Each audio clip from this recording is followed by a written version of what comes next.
In today's class, we will see how to solve problems, and in particular of problems where Newton's second law F is equal to m a is involved.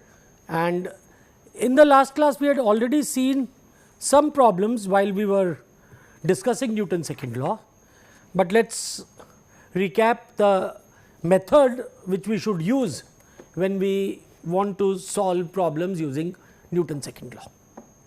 Now, Newton's second law says sum of forces acting on a particle is equal to mass times acceleration of the particle. Now, keep in mind this acceleration A is as measured from an inertial reference frame. The problems we will do today, frame will not be an issue in most of these problems, because it is very clear that the acceleration which we are measuring will be from the ground frame of reference. Now, this equation has two sides, obviously F on the left hand side, m a on the right hand side.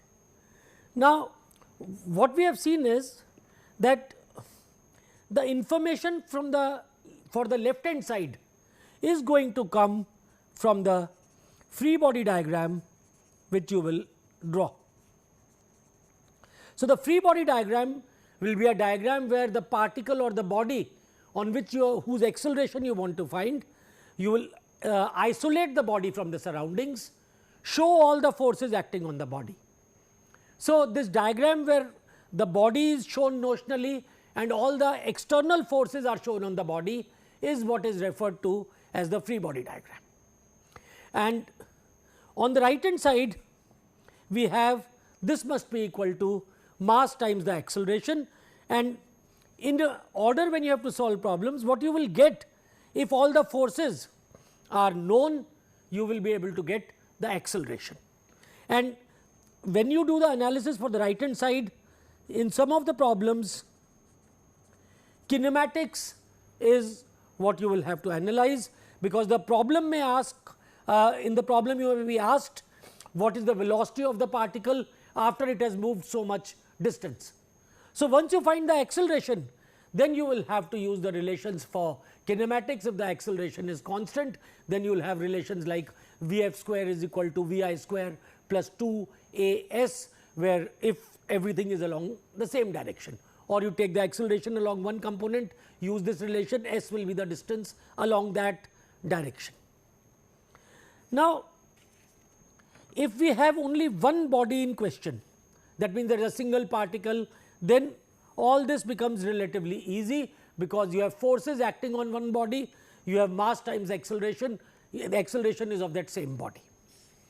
Where actually a lot of complexity comes when we have in the problem multiple bodies, which means, for example, you could have a block 1 which is on a second block, or you could have a case like this, there is a pulley, a string, a mass 1, a mass 2, and this pulley itself, there may be a mass 3 here, and this top pulley may be fixed, the bottom pulley, this one may be moving. So, you could have complex cases like this, and in these type of problems, you have more than one bodies. There is body 1, body 2, in this one body 1, body 2 and body 3. So, now what happens is, when you have more than one bodies, then in general, let us write this, in general the accelerations of bodies 1, 2 and 3 may not be equal, they may be different, and you may have to find a relation between A1, A2 and A3. In some cases they may be equal, their directions may be different, their magnitudes may be same, and so on. So, this is one of the things which you will have to do. You may have to find a relation between A1, A2 and A3. Not only that, also what you will find is that when you draw the free body diagrams of bodies 1, 2 and 3 separately, then what will happen is the force which body 2 applies on body 1 will now be external force in the free body diagram of 1, and similarly the force which body 1 applies on body 2 in the free body diagram of body 2, this force will be an external force. But we know when we have this, we should keep in mind we have Newton's third law, and this tells us that mutual forces applied by two bodies on each other are equal and opposite. So, this way when we draw the free body diagram of body 1 and body 2, the two forces which will come as a mutual pair of forces, there could be for example, a normal reaction between 1 and 2, a friction force between 1 and 2. Then in the free body diagram of 1 and in the free body diagram of 2, these forces will be equal and opposite, but their magnitudes will be related. Another case which comes into mind is when you have, suppose, bodies 1 and 2 and they are connected by a light rod, and this case is slightly different than when they are connected by a string, and we will see that also. When they are connected by a light rod, then what happens is, if you try to draw the free body diagram of the rod, then what you will have is, this is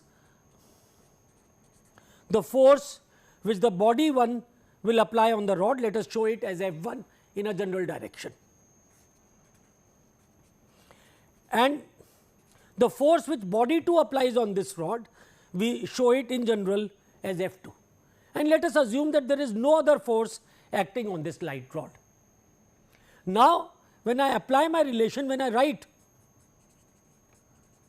Newton's law for the rod, then what you will get is sum of the forces on the rod must be equal to mass times the acceleration of the rod, and because this rod is light, that means we are assuming this mass is nearly 0.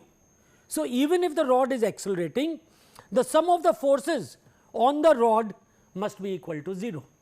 So, therefore, what it will give you is F1 must be equal to minus of F2. That means, these two forces have to be equal and opposite, and also we have not seen this, but we know that because the rod is light. So, again even if it is rotating, it cannot have any angular acceleration, just as it cannot the sum of moments therefore on the rod will be 0. We have not talked about moments, but what that will mean is that if this is the rod, this is point 1, this is point 2, the force on 1 and 2, they have to pass through the same line. So, if this is F1, then this will be F2, or it could be the opposite case, F1 will be like this, F2 will be like this, and the two magnitudes are equal. So, this is what will happen when we have a light rod connecting two bodies, and this happens because the mass of the rod is negligible. So, forces and moments on the rod have to balance out. So, the forces will be like this. A case like this, we say the rod is in compression. When we have a case like this, we say the rod is in tension. Now, the significance of this in the problem comes is that in the problem which we are solving, when we draw the free body diagram of M1, let us say it is a situation like this. So, now on the rod, the rod is being pulled by body 1. So, when I draw the free body diagram of M1, I will get a force F1 acting like this on body 1, because the rod is here. And similarly, when I draw the free body diagram of body 2, I will get a force F2 which is now equal to F1. These two magnitudes are equal, they act in opposite directions on body 2. So, this is the significance which I will get on the two bodies, that the forces which will be acting will be equal and opposite in case if they are connected by a single light body. So, these sort of things we have to keep in mind. Another thing which we have to keep in mind when we have these problems are, if there is a force of friction, and this we have seen. For example, we have seen this in detail in the lecture. If I have a body like this, an external force F is being applied on this body, then the force F tends to pull the body in the plus x direction or plus I direction. So, therefore, on this body, when I draw the free body diagram of this body, keep in mind, when I draw the free body diagram, I do not show the ground, I only show the body. I will have a force F acting like this, and there will be a friction force which will tend to oppose this force F. There will be a normal reaction from the ground, and there will be the weight of the body. If no other forces are acting, this is the free body diagram of this block A, which I have shown. Now, in friction, what we have to be careful about is, if there is no slip, then friction F is an unknown force, it is a self adjusting force. So, therefore, if there is no slip, means the body is not moving. So, you will get small f is equal to capital F. So, the value of friction will be just equal to capital F. But if there is impending slip or actual slip, then this friction force no longer remains an unknown. It gets related to the normal force, to the force which is acting on this in the perpendicular direction. So, in these cases, friction is proportional to the normal force, that means the perpendicular force, and for the case of impending slip, friction is equal to mu s times n. Mu s is the coefficient of static friction. In case of actual slip, friction is equal to mu k times n. So, now when you have a problem involving friction, in some of the problems, maybe you first assume that there is no slip. So, that means there is no movement. When there is no movement, acceleration of this body is 0. So, acceleration is 0. So, therefore, you will be able to find the value of f. And then once you find the value of f, then you are supposed to check your assumption. So, therefore, if you assume no slip, so if there is no slip, then acceleration of the body, if it is slipping, a case of simple sliding, it will be equal to 0. Then you find the value of f from your equations, sigma f is equal to 0. And once you find the value of f, the problem is not complete, then you check, is f less than mu s n or is f less than mu k times n.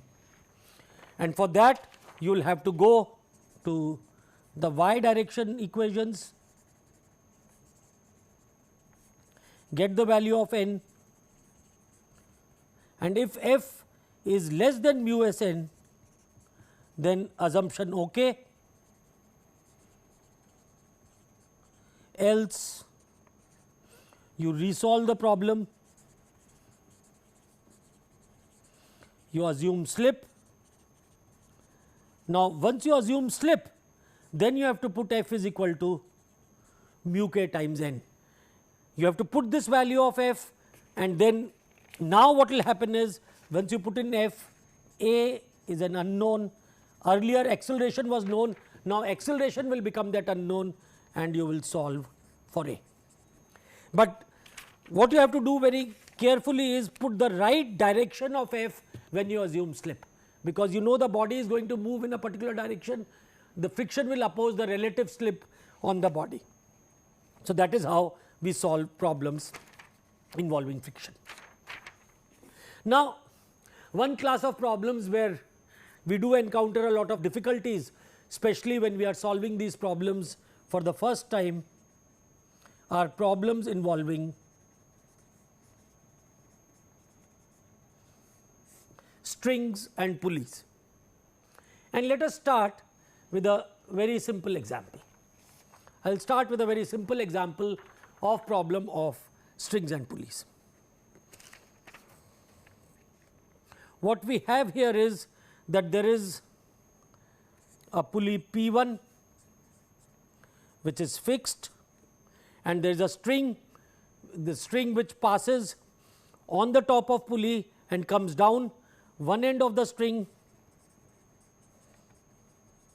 is tied to mass m1, the other end to mass m2. Mass m2 is free except by the string, it is not touching the surface. Mass m1 is touching the surface, and here we will assume for the simplest problem first that this surface here is frictionless. There is no force of friction on the surface. Also in the problems of pulleys and strings, we will, in most problems it is assumed that the pulleys are frictionless and light. That means the acceleration of the pulleys when they are moving, or the angular acceleration when it could be rotating, is negligible. So, we do not have to account for that. Even they may rotate, but because it is light, it will not be needed to be accounted for. So, we have pulleys are frictionless and light, and we assume that the string is inextensible, which means the length of the string is constant.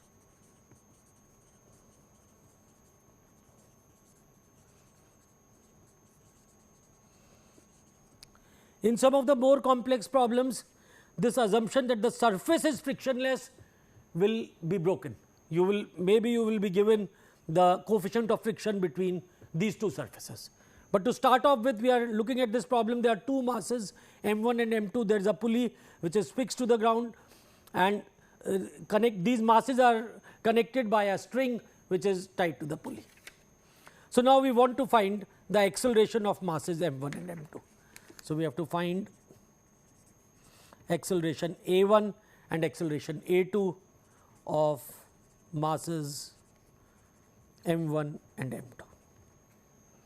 That is what we have to do. So, to solve the problem, what we do is, let us start by drawing the free body diagram. Let us first draw the free body diagram of body 2. So, this is the body 2. Let us keep this picture in mind. Let us draw the free body diagram of body 2. So, we have body 2, its weight which is m2g, which is acting down, and there is a string force which we call the tension, that is acting up. These are the only two forces acting on the body, and let us assume it is moving down with an acceleration a2. So, see, the free body diagram will only show the forces, the acceleration you will show separately. Now, when you apply Newton's law to this, what you will get is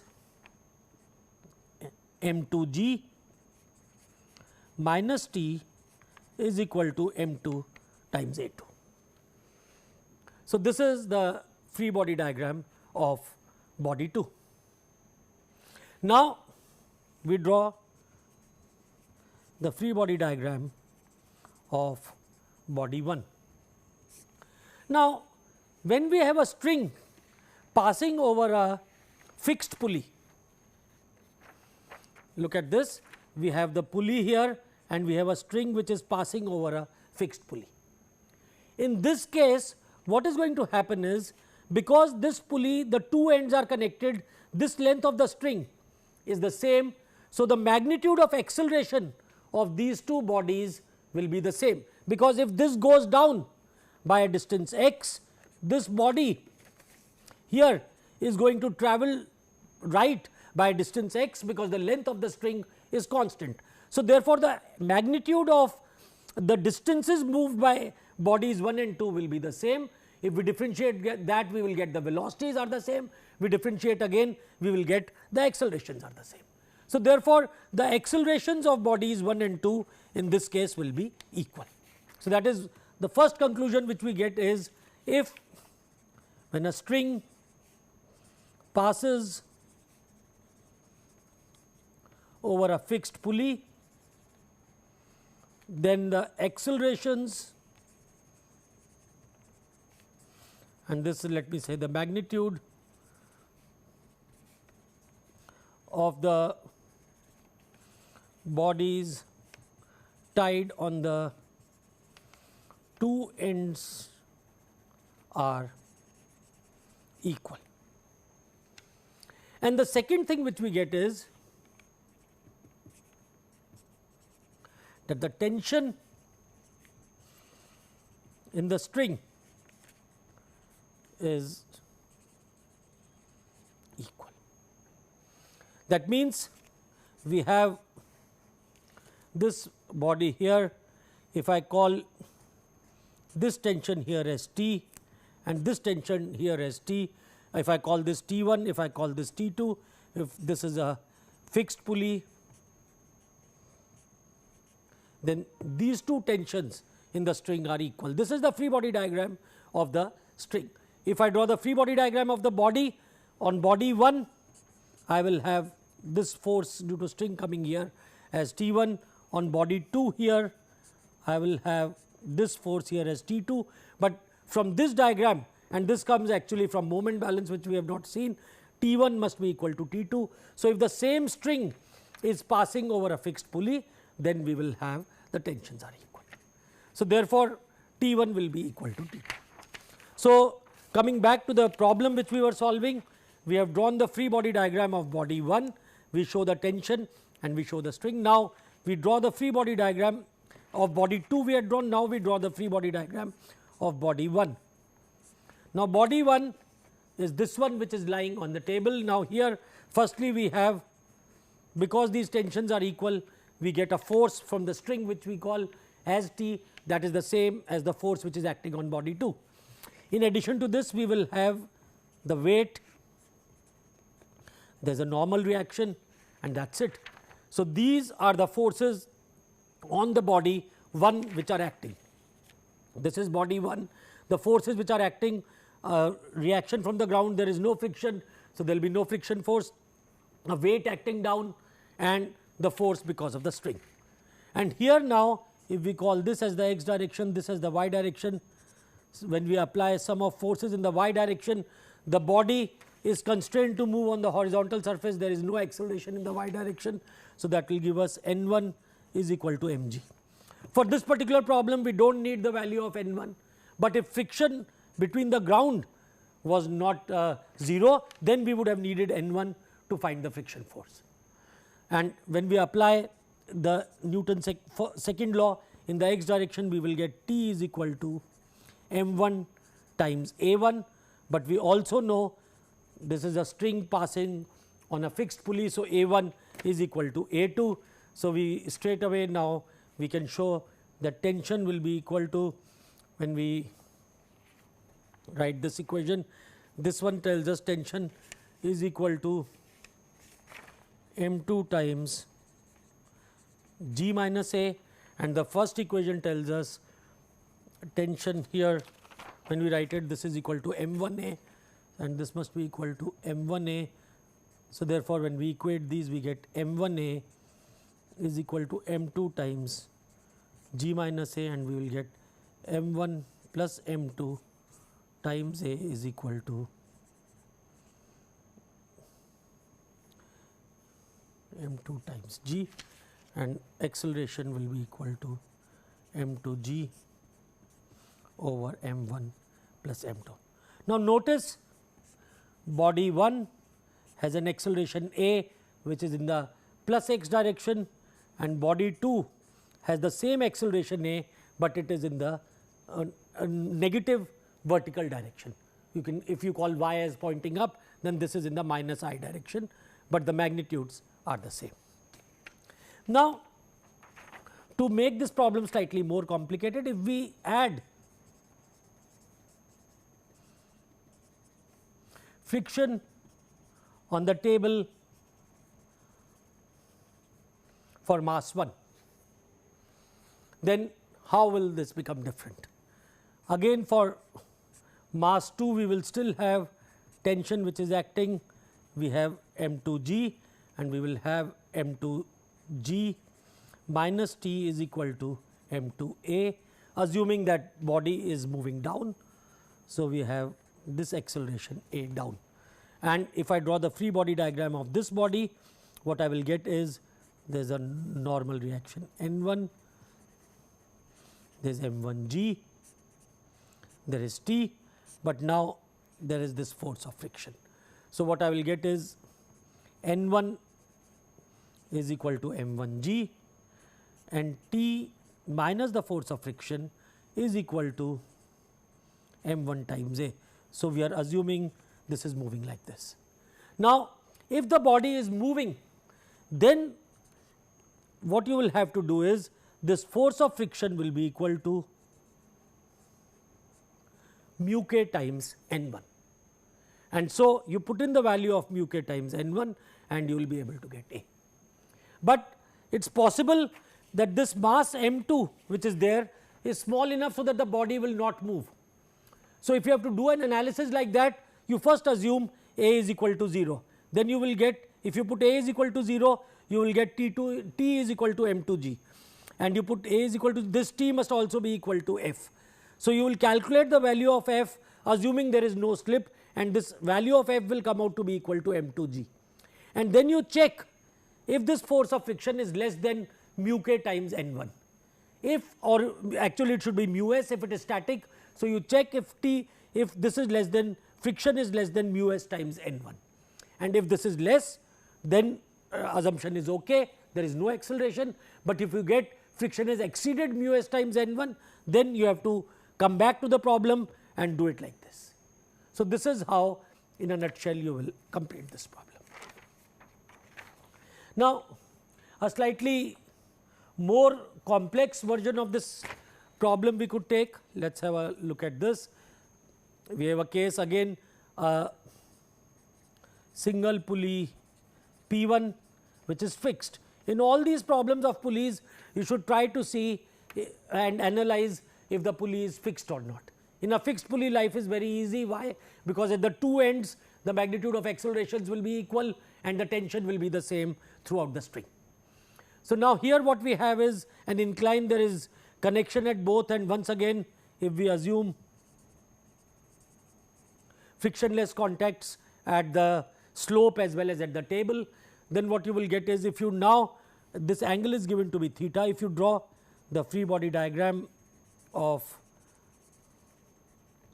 body 1, this is body 1, you have its weight m1g, there is normal reaction n1, and then there is the string force T. So, we have these are the three forces acting, and we will assume the acceleration like this. So, these are the, this is the free body diagram.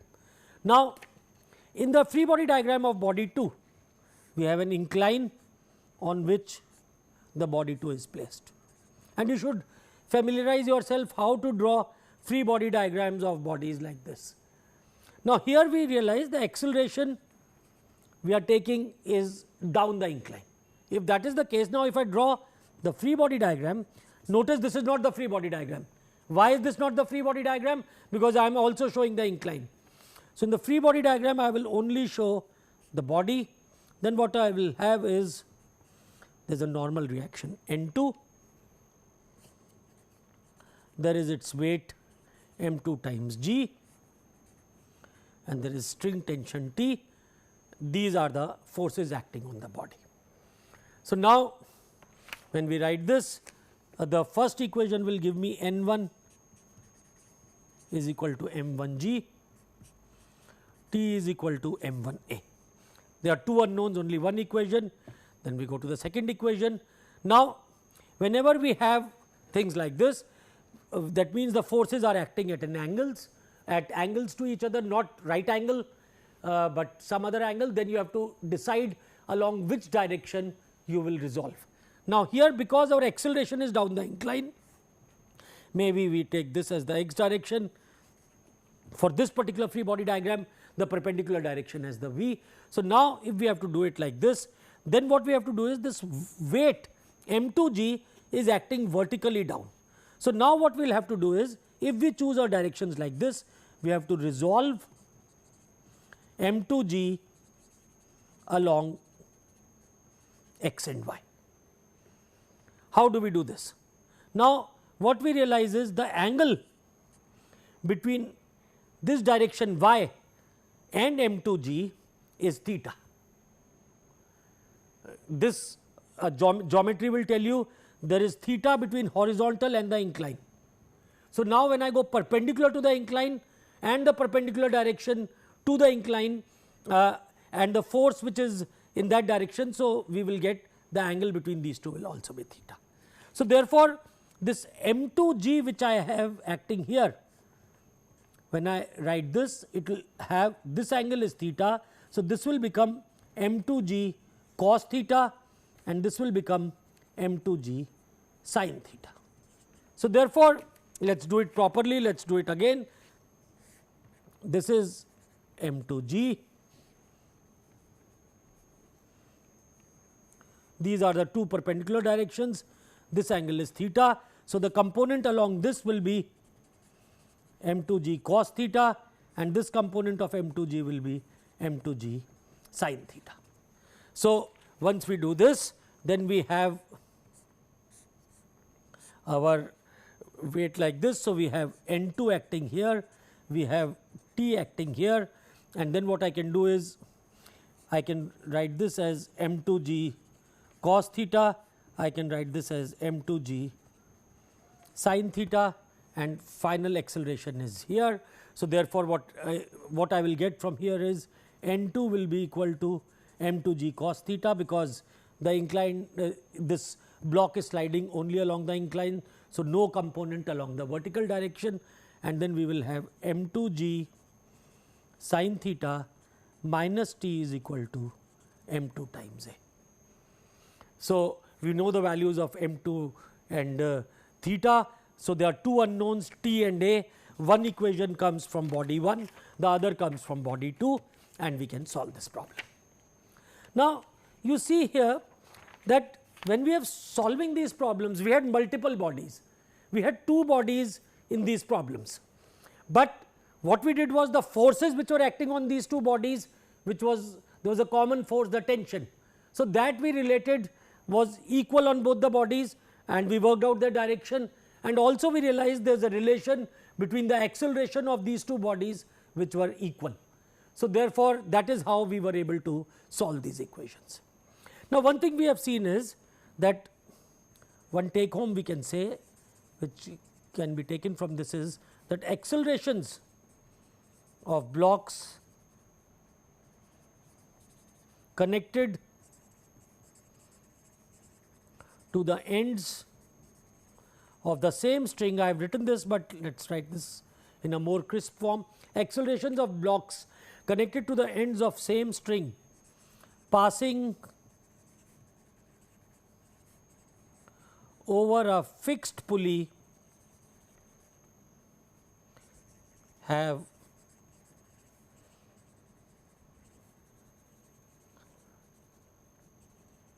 the same magnitude.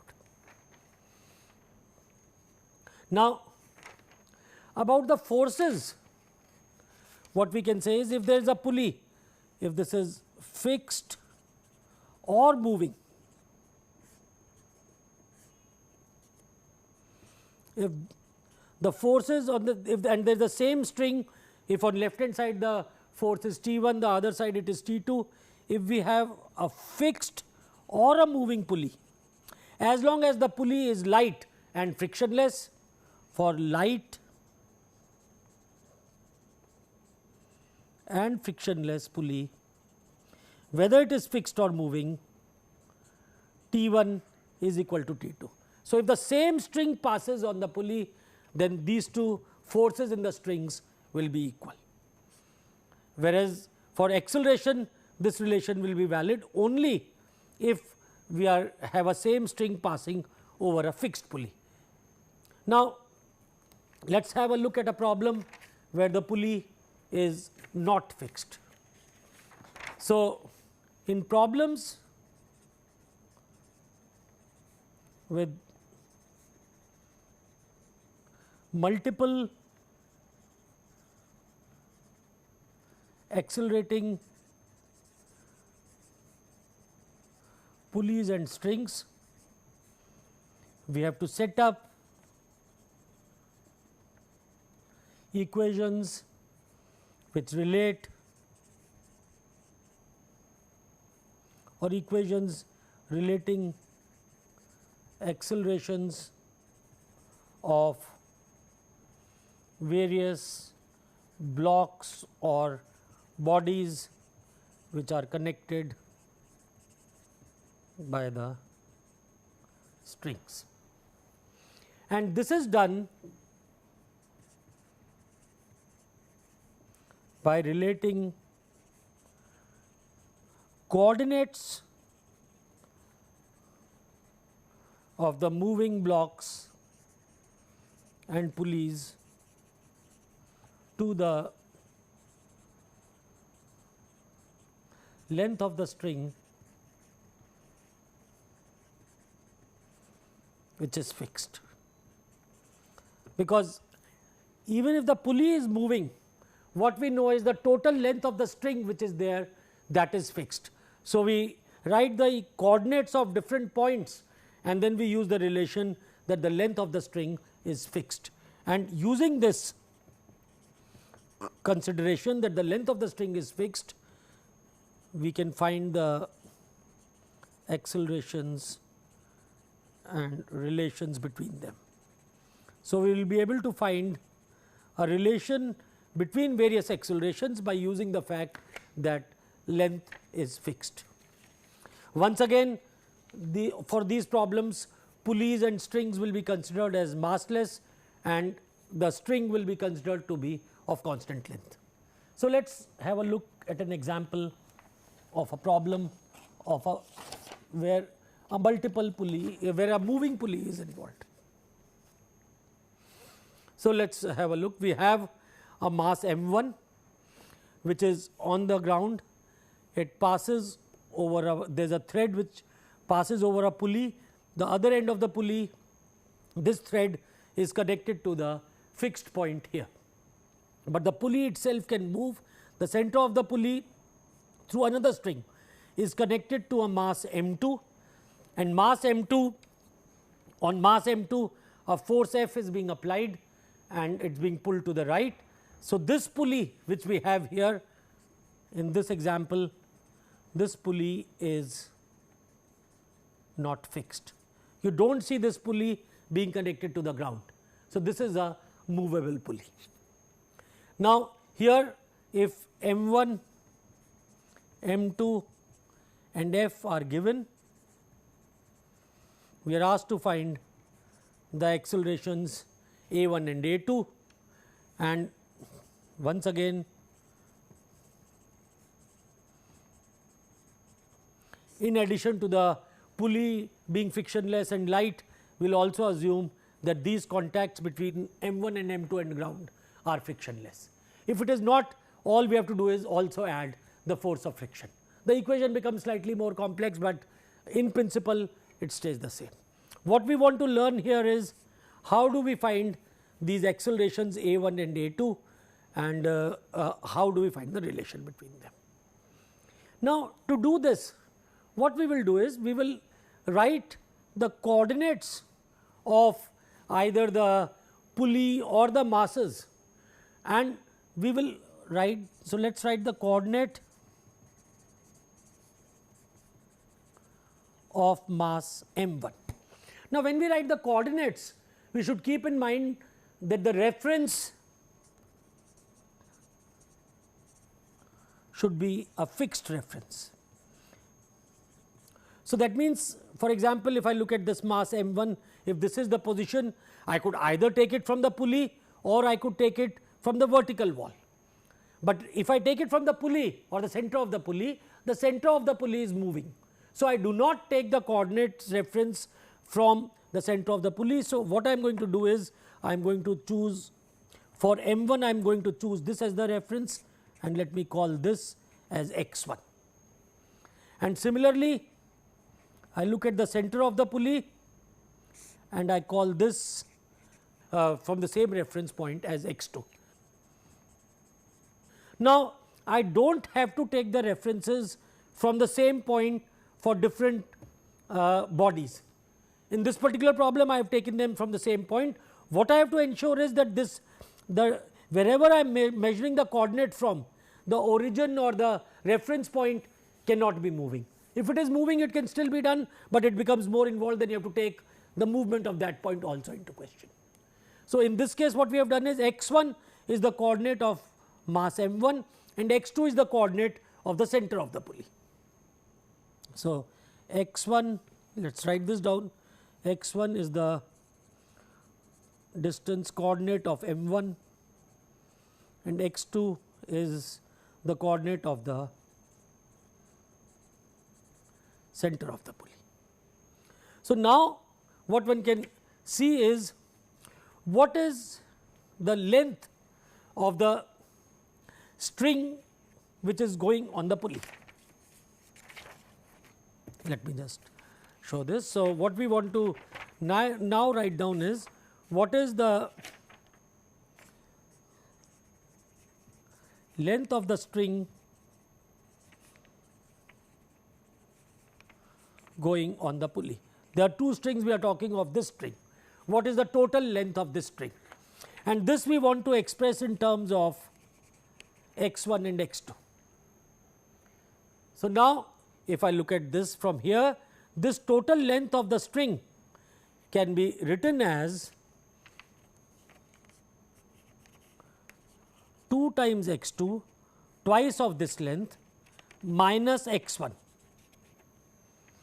2 x2 minus x1 will give me the length of the string going on the pulley.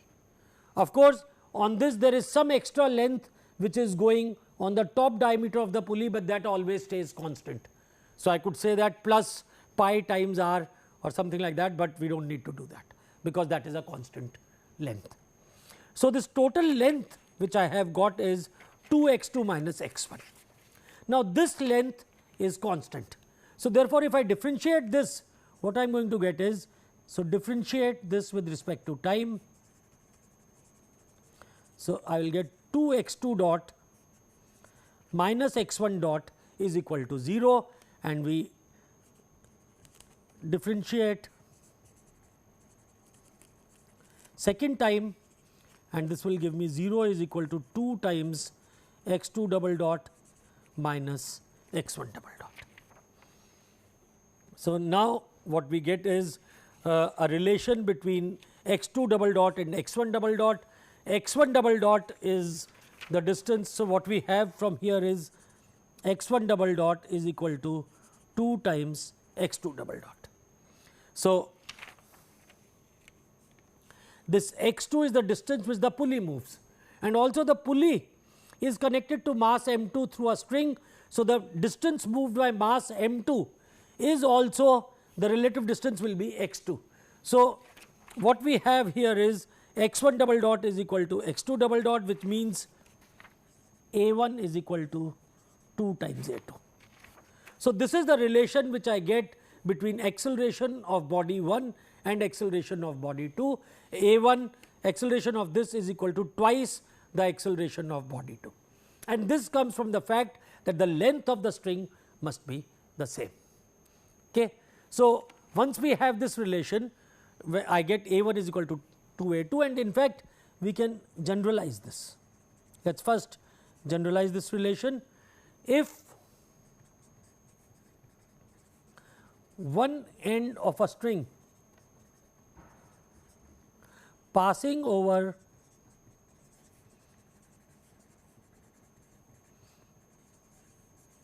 a moving pulley is fixed. So, if one end of the string which is passing on over a moving pulley, this end is fixed, then the acceleration of the other end was 1, acceleration of the other end is twice the acceleration of the pulley. So, if we have a moving pulley such that one end of the string is fixed is connected to a fixed point, then the acceleration of the second end is equal to twice the acceleration of the pulley, and that will come because the length of the string has to be constant. So, once we have this, then in this particular problem, this was the major thing, finding a relation between A1 and A2. Now, if I draw the free body diagram of this body, then what you will see is on body 2 you will have force F. Let us say there is tension, I will call it as T2, there is N2, there is M2G, and our relation will be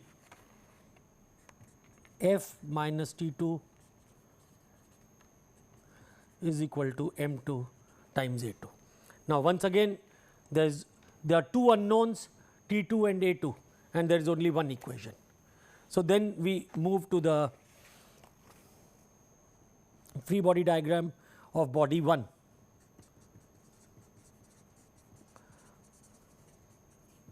When I draw the free body diagram of body 1, I show the body 1, I have N1, I have M1G, and I have T1. And here what this one will tell me is T1 is equal to M1 times A1. I have a relation between A1 and A2, but what do I do between T1 and T2? And to find the relation between T1 and T2, what I will have to do is I have to draw the free body diagram of the pulley. I draw the free body diagram of the pulley, and what I have is on this side the tension is T2, on this side the tension is T1.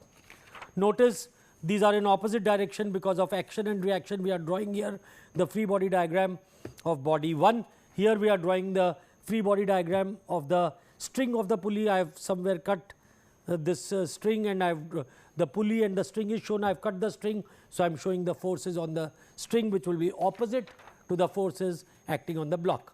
So, now because this pulley is light, once again we will have sum of forces must be equal to 0. So, this gives me twice of T1 is equal to T2.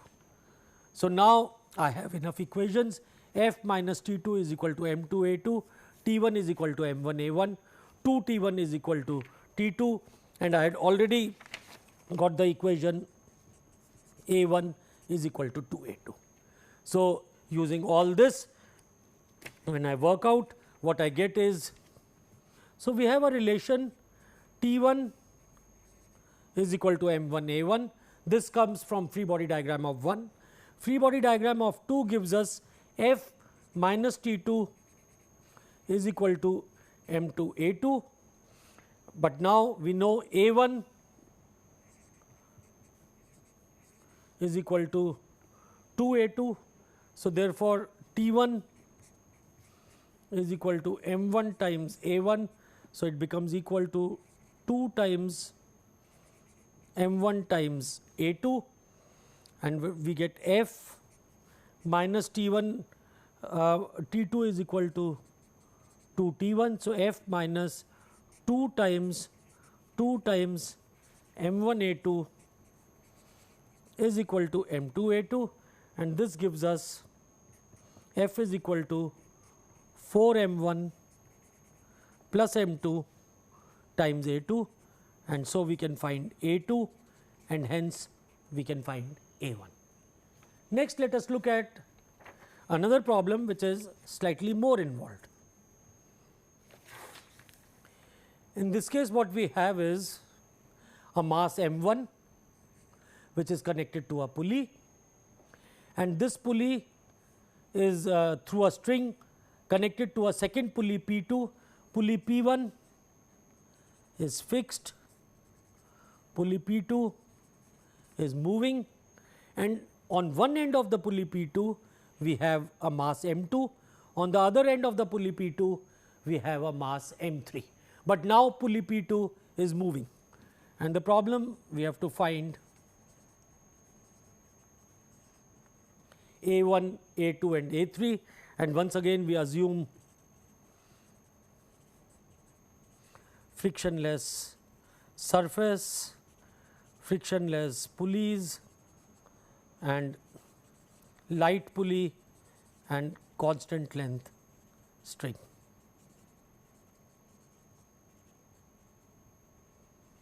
All this is assumed. So, now given this we have to find the acceleration A1, assume A1 is like this, assume A2 is like this, A2 and A3 are assumed to be downwards, A1 is on the right. Well, if there is anything other than this, we will get a minus sign. So, we have to find these accelerations. So, now if we have to solve this problem, first we draw free body diagram of bodies 2 and 3.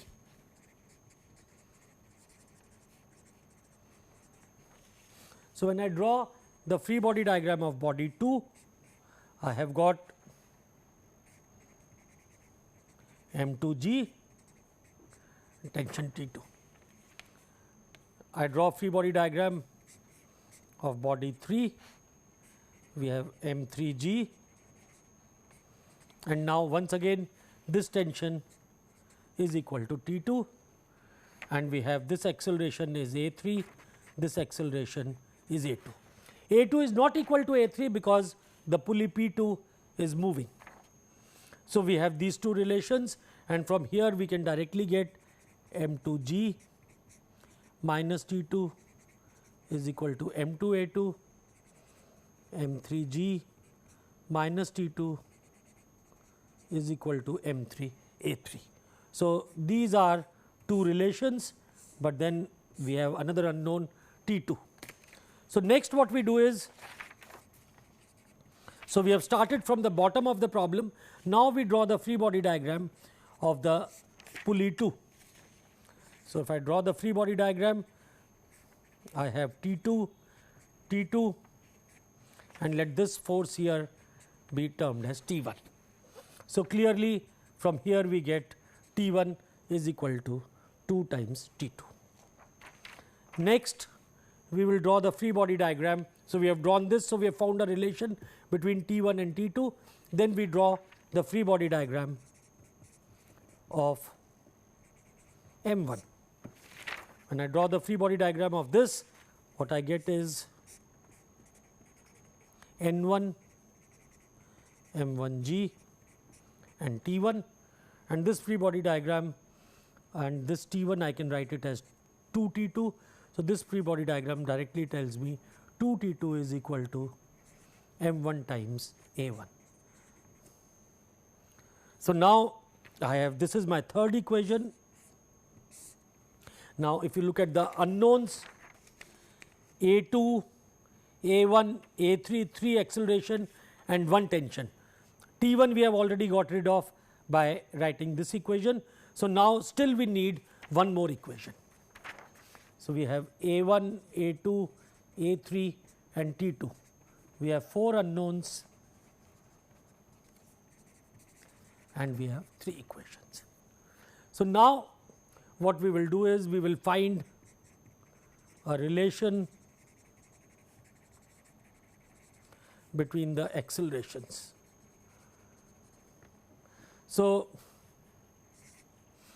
we have this mass like this, there is a pulley here, this pulley is fixed, this is moving, this is P1, this is P2, and what we have here. So, now what we do is, let us say this is block 1. Let us call this coordinate from here going to the left as x1. This is block mass 1 is fixed here. So, the distance from this fixed point x1 is the distance of mass 1 from the right, from a fixed point. Now, what we do is, this is block 2, this is block 3. So, we choose the center of this pulley. This pulley is fixed, this is a central point. I choose this distance from here to block 2 as x2 and here to 3 as x3, and let me call this as xp. The distance of the center of the pulley from this point I call it as xp. So, x2 is the distance of block 2, but notice this has to be taken from a fixed reference point, not with respect to pulley 2's center, because that itself is moving. So, I choose x2 and x3 from a fixed reference point. Now, from this figure if I look at it, let us see, first thing what we know is x1 plus xp, this is equal to L1. x1 plus xp is equal to the length of the first string. Now, the length of the second string is also constant. So, now let us see what is the length of this string.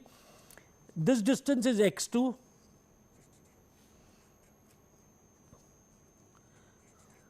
minus xp, x2 minus xp is this distance and x3 minus xp is this distance. So, what I get is x2 minus xp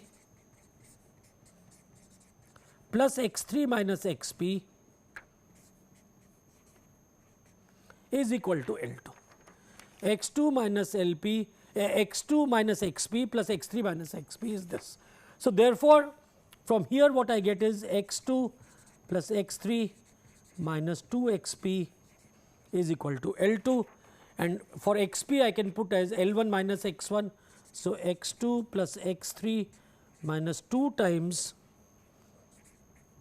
L1 minus x1 is equal to L2. So, this gives me x2 plus x3 plus 2 x1 is equal to L2 plus 2 L1. This is a constant. Now, when I differentiate this, I will get my answers. Now, one thing we have to note here, the way we have defined this, x1 is in the left, whereas a1 is defined like this. So, therefore, x1 double dot will be equal to minus of a1. So, what we do is we differentiate this 2 times, and this is going to give us a2 plus a3 minus 2 times a1 is equal to 0. So, this is the fourth relation which we are going to get, and using this we can solve our problem. We have 4 equations and 4 unknowns. The tension can then be eliminated and we can get the values of a1, a2 and a3. So, this is the way in which we solve problems. When we have multiple bodies, we try to relate the forces on the bodies and we try to relate the accelerations of these bodies, write equations for them, and then we solve these problems. Thank you.